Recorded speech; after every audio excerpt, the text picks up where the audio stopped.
The sun and various forms of life were formed in the beginning by strong beings known as celestials, and the universe was at peace.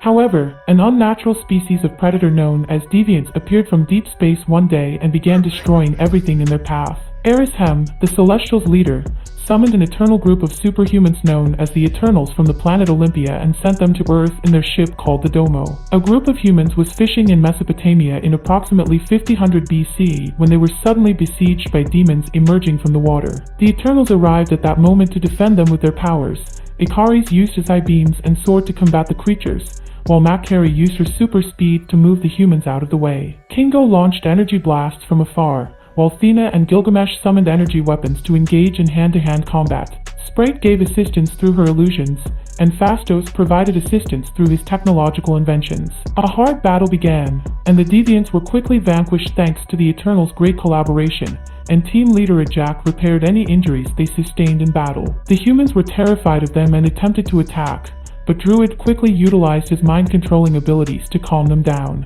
Cersei then changed a crude knife into the actual, fine metal to demonstrate that they were coming to serve humanity. Years passed, and the Eternals now lived among humans, claiming to be normal. Cersei went to class in London, where she was meant to be teaching, and found her boyfriend Dane standing in for her. The lesson was abruptly interrupted by a strong earthquake, so Cersei ordered her students to take cover beneath the tables and utilized her abilities to prevent some debris from crushing a student. A dog in the adjoining river saw an aberrant emerge from the water. Cersei later celebrated Dane's birthday with a few pals in the evening. Sprite used an illusion to appear older and conceal the fact that she matured intellectually but not physically. However, the illusion was destroyed when she was touched, and she immediately gave trying. Dane invited Cersei to live with him, but she declined, and he began to worry if she was hiding something because Sprite was always making strange comments. The trio walked home after the party, when they were ambushed by a massive deviant named Crow. Cersei used her skills to imprison it under the dirt, but Crow quickly escaped and rushed into the streets. Sprite used an illusion to multiply herself and Cersei in order to confuse the monster, but Crow surprised them by being able to discern who the actual ones were, which deviants could never accomplish. When Crow was about to kill Sprite, Ikaris appeared and protected her before going on to face the deviant directly. Their fight caused a bus to flip, and Cersei hastened to turn it into rose petals in order to avoid a crash. Crow surprised everyone once more when it revealed that it could heal its own wounds, but it was evident that Ikaris had the upper hand, and it fled across the river. Cersei then revealed her true identity to Dane, and he asked her why they never helped during humanity's biggest disasters. Cersei claimed that they were told not to intervene in human issues so as not to impede their society's progress. After annihilating the Deviants, they were instructed to remain on Earth until it was time to return home. She also revealed to Dane that she and Ikaris had been together for centuries but had broken up. She eventually returned to her flat to discuss the problem with Sprite and Ikaris, and after concluding that the earthquake and the Deviant were linked, they concluded that they needed to reassemble the team. This brought up recollections of Babylon in 575 BC. The Eternals, who fought the Deviants whenever they attempted to assault, guided humanity's development. They were aggressive and ruthless every time they appeared, yet the Eternals fought in perfect coordination to slay them quickly and easily. Ajak utilized her unique power stone to make a link with Arishem after a particularly tough combat. She admired his lofty goal, but she was concerned about what it would entail for people. Arishem advised her not to become connected to them and to stick to the plan. Ajak then returned to the lair, where the Eternals were openly living among society. Sprite utilized her talents to entertain youngsters with stories that came to life through her illusions, while Phastos was creating a steam engine to provide for humanity. Druid enjoyed using his mind control to break up fights, but Makari chastised him for interfering when they weren't meant to. Meanwhile, Ikaris and Cersei spent time together and fell in love, confessing it to one another in front of the beauty of Earth. Years later, in the Gupta Empire, they married. Cersei, Sprite, and Ikaris returned to the present to visit Ajak's ranch, only to discover her dead outside her home. Sprite wept and used an illusion to remember her fondly, concluding that Crow killed Ajak by absorbing her abilities, which is why it could cure itself. When Cersei approached the body to mourn, the stone placed on Ajak by the Celestials emerged and attached itself to Cersei. This allowed her to catch a fleeting glimpse of Arishem stating, "It's almost time," before losing sight of him. Sprite mentioned that Ajak had picked Cersei as her successor, but Ikaris was concerned that it could be Maud Wyre. This triggered another memory. The squad was fighting the last deviants on the globe in Tenochtitlan in 1521 AD. Meanwhile, humans were at war, but Ajak refused to let Druig intervene. Thena became ill and stated it was too late because everyone was going to die shortly. Her eyes shifted, and she started attacking her friends, injuring a few of them due to the element of surprise. Ajak purposefully wounded her in order to get close to her and utilize her skills on her mind, freeing it of this odd impulse reaction. Then she assaulted her, so Gilgamesh charged forward and fought her until he knocked her unconscious. When Thena awoke with no memory of what had transpired, it was discovered that she had mod WI-RE, a condition caused by her old memories collapsing in on themselves and driving her insane. There was no treatment.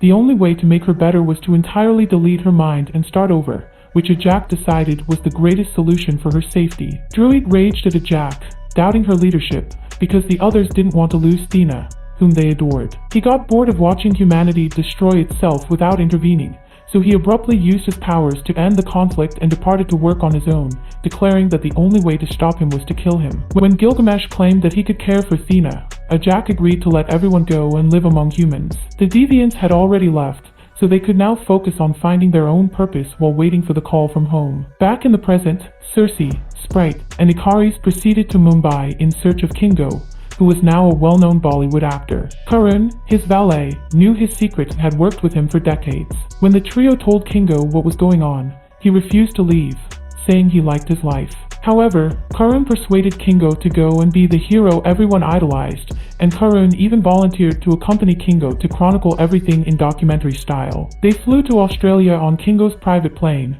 where Sprite showed resentment at Kingo for abandoning her for the sake of fame, but Kingo stated that Sprite's storytelling inspired him to become an actor. The crew in Australia tracked a trail of aberrant bodies to Thena and Gilgamesh's private residence in the bush. Gilgamesh had mastered the art of cooking and housekeeping, while Thena spent her time creating scary pictures. When she saw them approach, she had another lapse and attempted to attack them, claiming that everyone on the earth would soon perish. But Gilgamesh stopped her, and Sprite cleaned her mind with an illusion that reminded her who she truly was. Circe looked at Thena's drawings and felt awful that she couldn't bond with Arishem, but Gilgamesh gave her a pep talk and reminded her that listening was more important. Circe sat down and relaxed, triggering the stone and causing her to materialize in front of Arishem. He informed her that the emergence was taking place, and he revealed the true purpose of the Eternals. They were sent to bring forth the birth of the celestial Tiamat, as new celestials appeared every few millennia, and they had done so on other planets before Earth. They arose from sentient life, which had been interrupted by the Deviants' attack, but with the Eternals having defeated them, Arishem declared that it was now time to wipe out all life on Earth to make room for Tiamat. Circe was appalled by the revelation, but Arishem defended it by claiming that this was merely the natural cycle of life. He then stated that Olympia never lived and that she and the other Eternals were simply world-forged inventions, manufactured beings created for the Celestials' use. Circe couldn't remember because the Eternals' memories were reset after each emergence. To top it all off, Arishem created the Deviants to maintain the balance between predators and prey so that intelligent life might thrive, but he lost control of them and they became predators themselves. This is why he made it impossible for the Eternals to evolve as they did. Circe then shared her findings with the team, and they discovered that Thena's illness was actually their ancient memories activating and giving them the truth. They were astonished and dismayed to discover they were manufactured, but the majority of them decided to find a method to save the people of Earth. They reasoned that they needed to find Druig and see if he could utilize his abilities to take over Tiamat's mind. The Eternals then went to the Amazon. Druig was staying in a village where he led a group of people who lived in complete peace. He didn't want to assist the others in their goal since he felt betrayed by the fact that his entire existence had been a deception. In the evening, Kingo voiced his sorrow for Sprite, saying that he knew she was in love with Ikaris but couldn't act on it because of her childlike appearance. Sprite was moved by the sentiment until she discovered Karun was filming and shattered the camera. Circe called Dane to check on him, while Ikaris stood there jealously watching, prompting Circe to question him why he left her. Crow appeared and took Ikaris away just as he was ready to explain himself. When more Deviants invaded the town, the Eternals reacted quickly. Circe constructed a structure to hide the humans inside, then piled trees on top of the Deviants. Druig commanded the humans as a single army, but Circe ordered him to halt and send the humans to safety. Kingo took a moment to charge his beam and blast up a Deviant's head. Crow pressed Ikaris on the ground in order to absorb his powers. However, Gilgamesh arrived to confront him next, and as they were fighting, Thena lost her sanity once more and attacked Ikaris. Gilgamesh noticed and pushed aside to comfort Thena, eventually calming her down. Then Ikaris pursued a flying Deviant and forced it to land in the settlement, where he slew a slew of them with his eye-beams.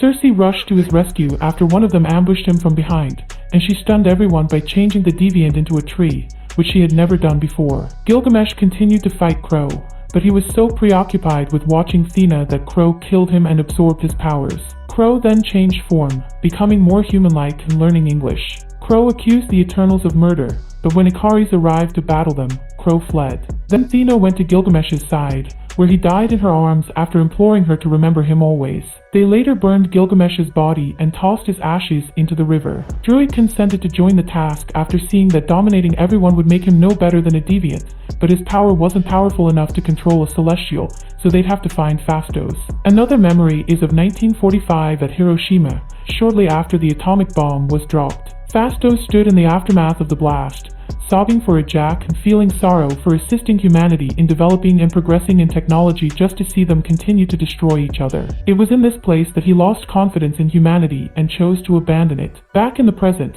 the team arrived in Chicago and was astounded to learn that Phastos lived in the suburbs with his husband and son.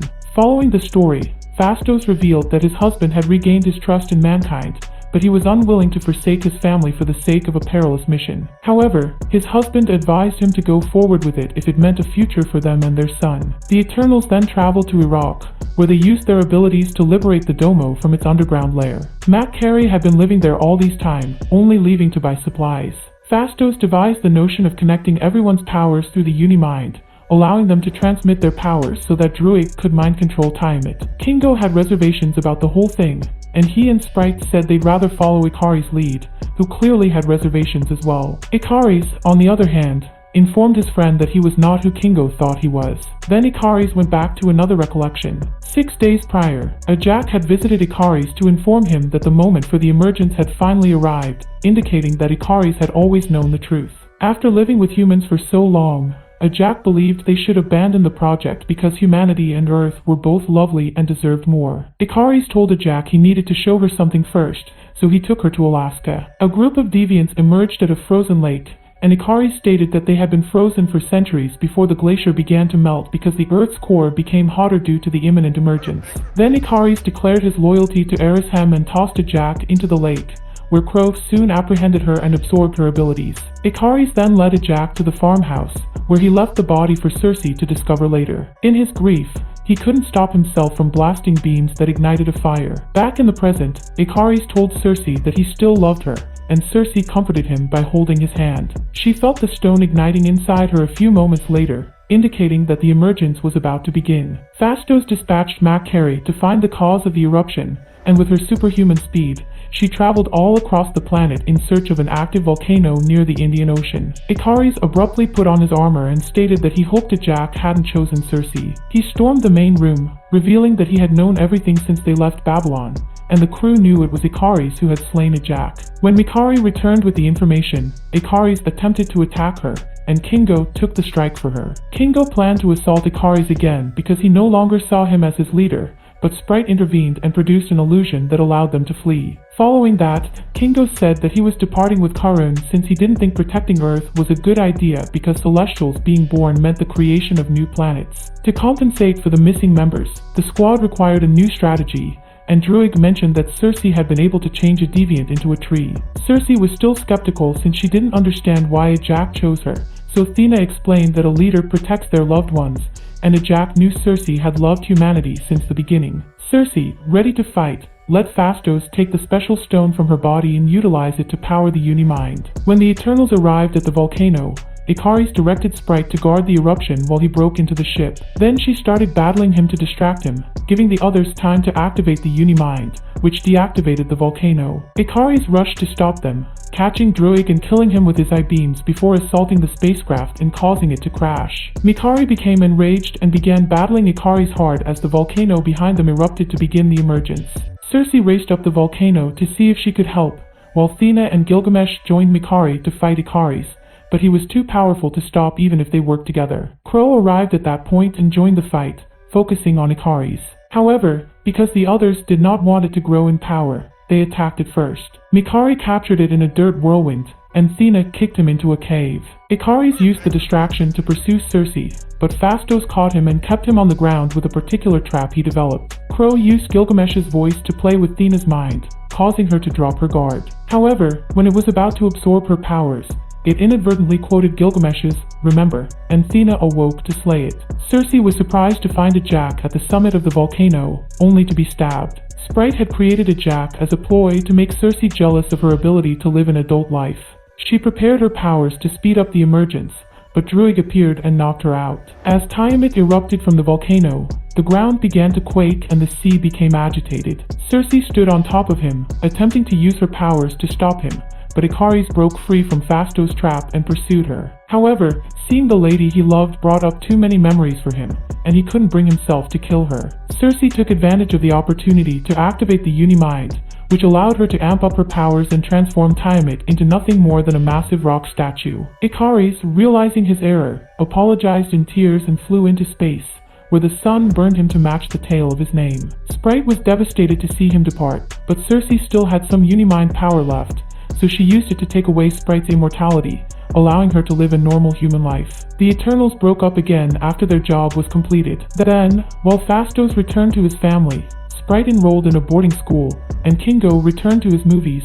Thena joined Makari and Druig on the Domo as they searched for other Eternals. Cersei returned to Dane, who loved her for who she was. Arishem arrived in the skies, summoning Cersei, Kingo, and Phastos. He informed them that he knew they had betrayed them and that he would take them away to be judged.